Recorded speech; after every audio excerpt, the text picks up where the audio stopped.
सुप्रभात बच्चों।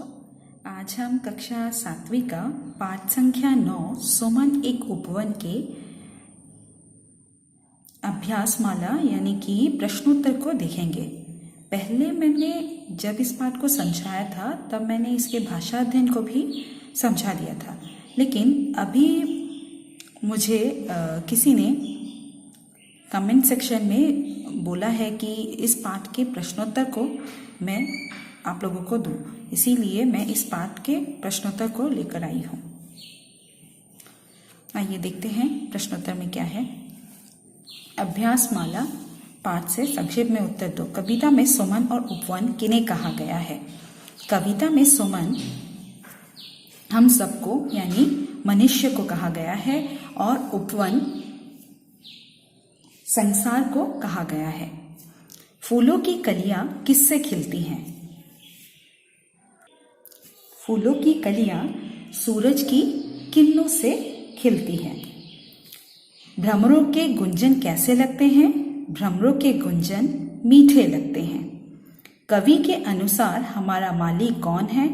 कवि के अनुसार हमारा माली ईश्वर है।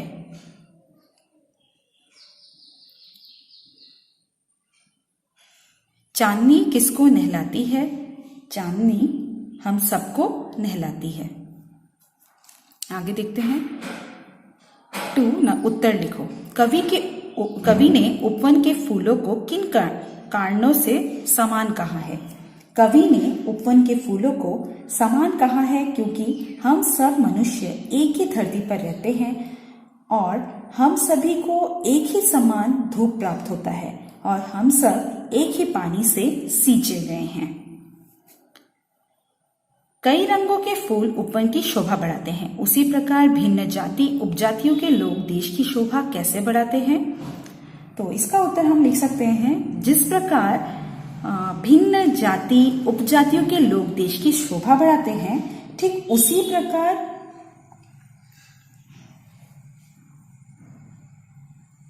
विभिन्न प्रकार के लोग, भाषा, जाति, अलग अलग वेशभूषा होते हुए भी वे एक ही एकता के सूत्र में बंधे हैं। इस संसार रूपी उपवन से हम फूलों के समान मिलजुल कर रहते हैं। जिस तरह उपवन में विभिन्न प्रकार के फूल एक साथ रहकर उपवन की शोभा बढ़ा देते हैं, उसी प्रकार इस देश में, भारत देश में विभिन्न लोग, विभिन्न तरह के लोग, विभिन्न तरह के भाषाएं, जाति, अलग अलग वेशभूषा होते हुए भी हम एक ही साथ इस देश में रहते हैं। प्रस्तुत कविता से हमें क्या सीख मिलती है? प्रस्तुत कविता से हमें यह सीख मिलती है कि हमें इस संसार में एकता के साथ मिलजुल कर रहना चाहिए।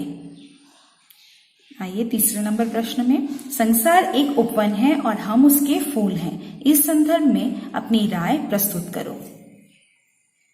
जैसे कि मैंने यहाँ पे आप लोगों को बताया था 2 का ख, इसमें भी मैंने जिस तरह आप लोगों को बताया था उसी तरह आप इस प्रश्न का भी उत्तर लिख सकते हैं।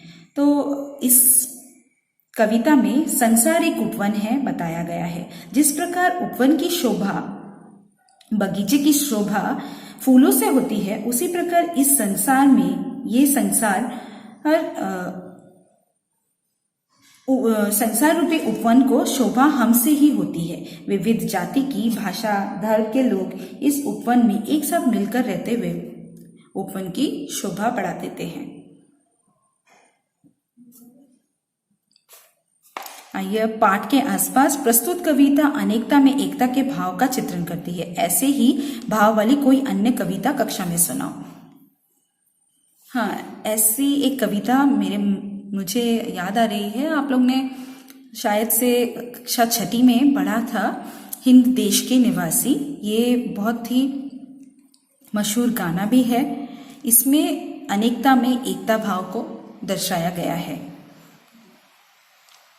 भारत विविध भाषाओं एवं संस्कृतियों वाला सुंदर देश है। इस कथन का आशय स्पष्ट करो।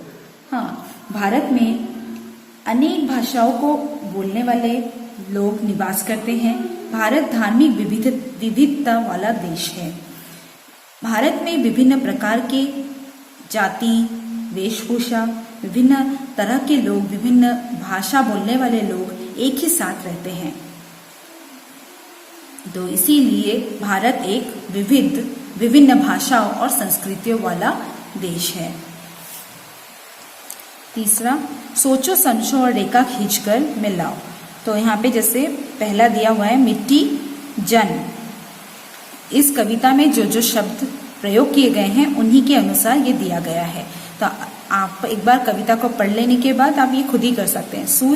सूर्य से हमें धूप प्राप्त होता है, इसीलिए धूप के साथ आप मिला लीजिए। पवन में झूल झूल कर, लाइन था ना, एक पंक्ति थी, पले हुए हैं झूल झूल कर पल्लों से हम एक पवन के, तो पवन से आएगा झूला। चांद से चांदनी, गुंजन से भ्रमर,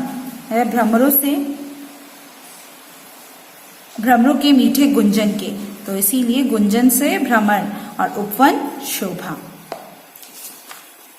तो इसी तरह इस पाठ के प्रश्नोत्तर यही समाप्त होता है। इस पाठ के भाषा अध्ययन को मैंने पहले ही आप लोगों को समझा दिया था, तो आप लोग वो वहां से देख सकते हो।